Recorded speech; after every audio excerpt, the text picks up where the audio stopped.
নমস্কার, আমি নিরঞ্জন প্রসাদ বিশ্বাস, এসএসসি 143 ব্যাচের একজন স্টুডেন্ট। ফিউচার আইটি ইনস্টিটিউটে ভর্তি হওয়ার পিছনে সবথেকে বেশি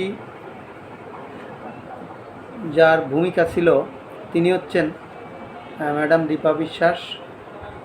সাথে সাথে আর একজনের কথা না বললেই নয়, উনি ছিলেন সাদ্দাম হোসেন স্যার। ওনাদের সহযোগিতায় আমি ফিউচার আইটি ইনস্টিটিউটে 143 ব্যাচে ভর্তি হই। ভর্তি হওয়ার পরে 2024 সালের 1 জুন তারিখে আমাদের প্রথম meet up and orientation class হয়। ক্লাসটা পরিচালনা করেন এম এ সজীব স্যার।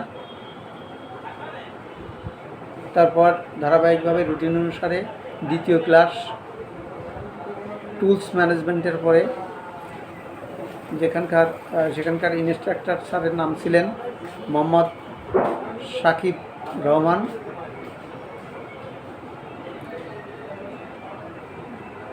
তিন নম্বর ক্লাসে এমএস ওয়ার্ডের ওপরে আলোচনা করেন মোহাম্মদ বাদশা খান স্যার। 4 নম্বর ক্লাসে এমএস এক্সেলের উপরে হয় ক্লাসটা পরিচালনা করেন ইনস্ট্রাক্টর স্যারের নাম ছিলেন মোহাম্মদ রবিন। 5 নম্বর ক্লাসে কাউসার আহমেদ স্যার, উনি দেখান মাইক্রোসফট পাওয়ার পয়েন্টের কাজ। 6 নম্বর ক্লাসে ক্যানভা ডিজাইনের উপরে আলোচনা করেন তানভীর রহমান স্যার। 7 নম্বর ক্লাসে জুথি ম্যাডাম, উনি পোর্টফোলিও ওয়েবসাইট কীভাবে তৈরি করতে হয় এটা দেখান।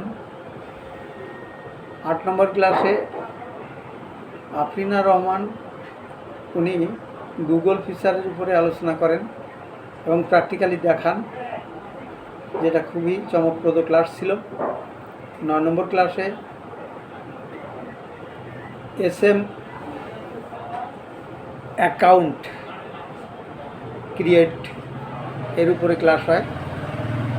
ইনস্ট্রাক্টরের স্যারের নাম ছিল আহসানুল্লাহ। Class number 10-এ